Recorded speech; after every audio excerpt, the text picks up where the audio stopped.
Oh, gosh. Hi, guys. Scarlet Phoenix here again with you today. And the first thing I want to say is happy anniversary to Waffle because today is our 3-year anniversary. We have been together 3 years since our first date. That's how long it's been. And one of the things that I want to let you guys know how I'm doing. The last video, I was really upset. It was with Russell. And it's been about, I don't know, like a week. We found this cat. By the way, this kitten, he was tied up in a trash bag. That's another story for another day. Isn't it cute? But him and Russell were good friends, him and this kitten. They played all the time. You like Russell? I miss Russell. But, so it's been about a week since Russell has been with me. And, you know, I'm like, yeah, I'm good. But really, I am tore up really bad without this dog, okay? I didn't even consider him my dog. He was like one of my best friends, okay? I'm gonna try to do this video without getting really upset. Okay. I apologize. I keep wondering like what I could have done differently. What could I have done to change the outcome of this where they didn't have to take him? One thing would be is that I would have made Waffle, forced him, and been like, we're taking this puppy to get it trained right now. But I was dumb and naive, and I'm like, I can train it myself, even though I have a full-time job, and I'm going to be going to school, and all this other stuff. I can easily do all this stuff. I tend to put a lot on myself. All the time, for no reason. I think I'm like Superwoman or something, and I can handle it all, but really, I can't handle hardly anything. So, I was like, it's alright. I'm better. I can drive again.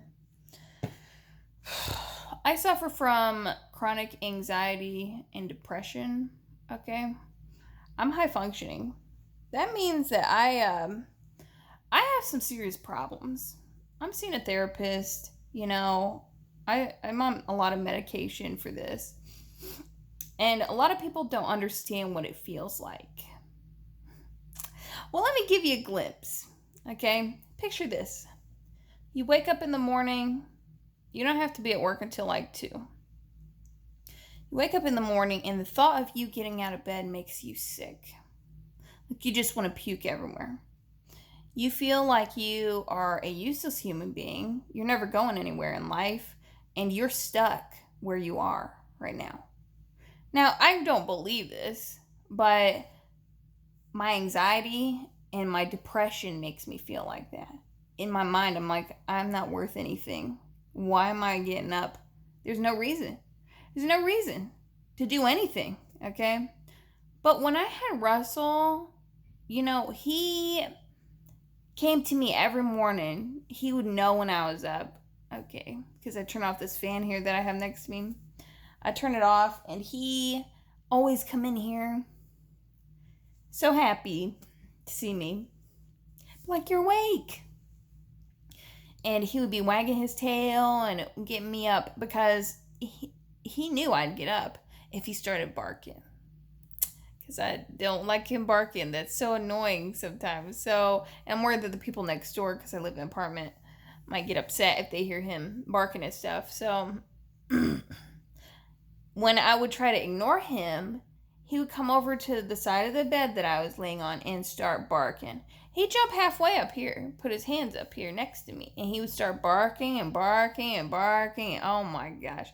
So I'd be like, fine, I'm getting up. I get up and I pet him some, you know, and then I go to feed him and get him some fresh water and all that stuff.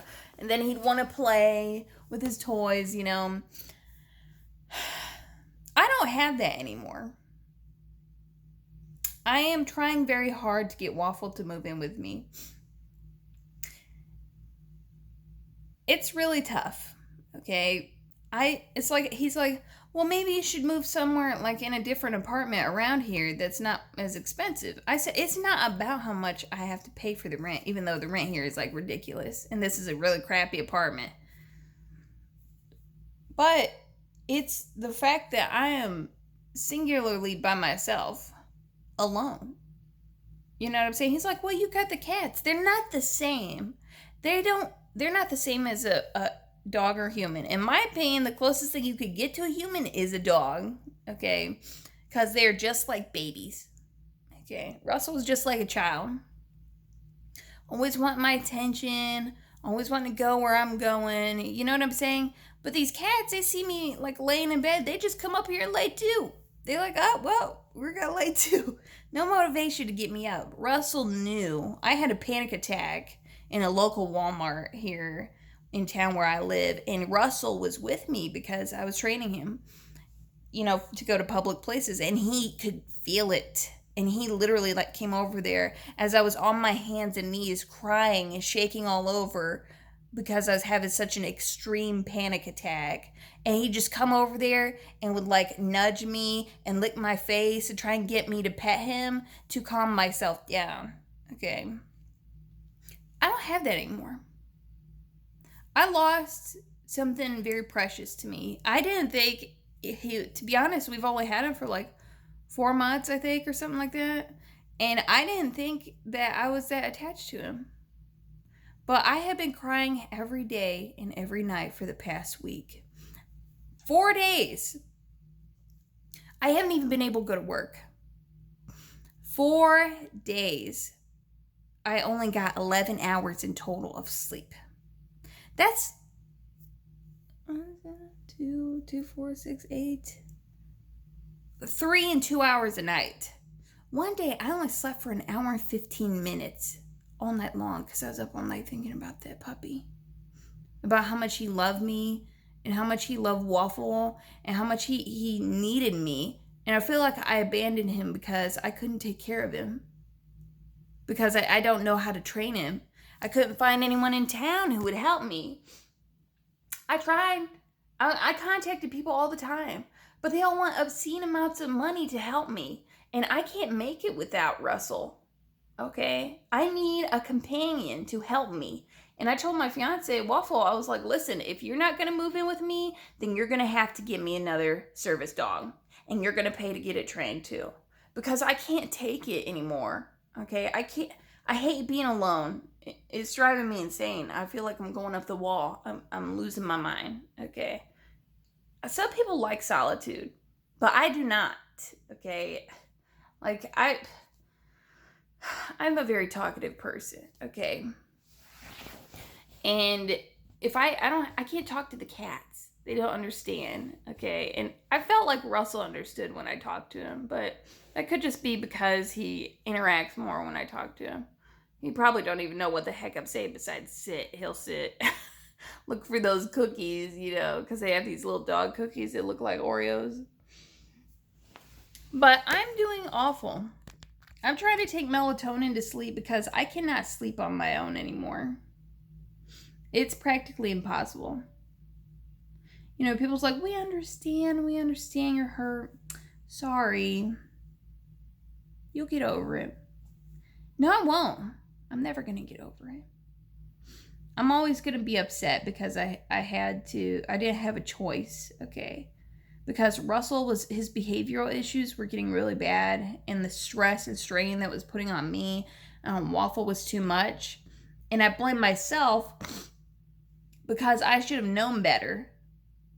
I should have known that we needed to get him a trainer immediately. Don't even get him until we get him a trainer. But I'm prideful and I thought, I know what I'm doing. No, I don't know anything. I'm a complete imbecile, okay?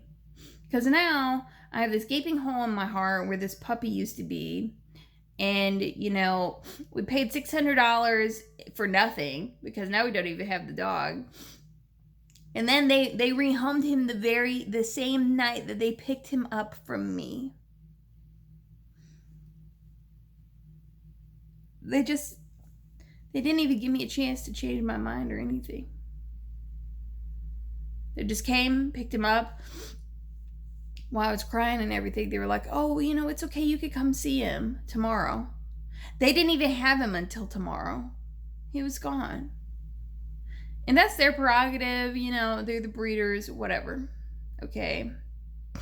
This wouldn't have even happened if it wasn't for me. So I'm miserable because of myself. And I'm hurt. I'm crushed. And I don't know when it's ever going to get any better. The lack of sleep is messing with my head.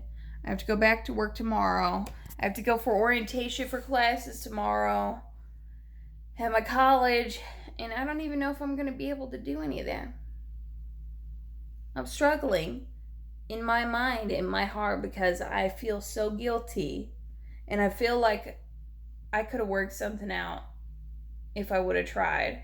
But I couldn't take the stress. My mom come over and he was jumping all over me and I almost had a panic attack because his behavioral problems became so irate. Okay. But that wouldn't have happened if I would have took care of him. But the problem is it's so expensive to get a service animal. I need him for my syncope and my PTSD and high functioning anxiety with the panic attacks. But I called Medical Mutts in Indianapolis because I heard they were an accredited place. And they're like, yeah, it's like $11,000 for us to house him and train him. $11,000? Who has $11,000? Not me. I'm struggling to make it now. Okay. We can't even go to the park where we used to play basketball because we used to take Russell with us all the time. I never left without that dog unless I was going to work. And he would play with the sticks and everything. Anything I see out there reminds me of Russell. So I just start bawling, crying, okay? The other day I was cleaning the apartment on my lunch break and I went and picked up Waffle and we came back here to my apartment and I was trying to clean up his mess and everything, like stuff he destroyed. I just left it there. It was last Wednesday when this happened. And Waffle is trying to help me some and I just lose it. I just go to the kitchen and I'm just standing there shaking and crying like I'm having a mental breakdown, And I'm like bawling and screaming and crying. And Waffle comes in there, and all I could do is hug him. Okay. And I'm sitting there crying on his shoulder like a child, saying how much I miss Russell.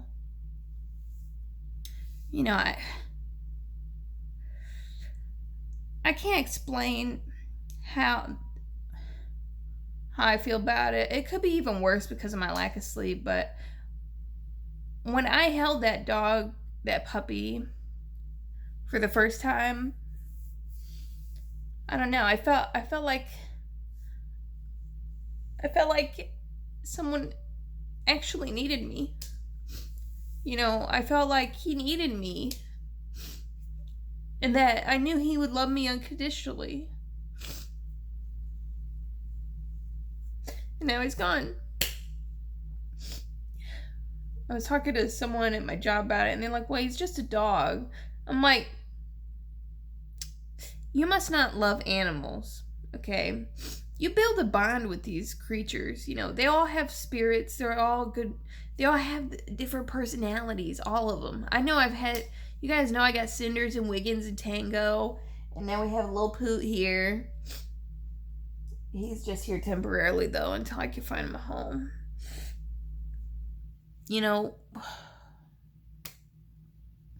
I can't afford to get one trained. And I don't want to put Waffle under the ultimatum that he has to buy me one. Because that's just, I feel like that's wrong. Okay.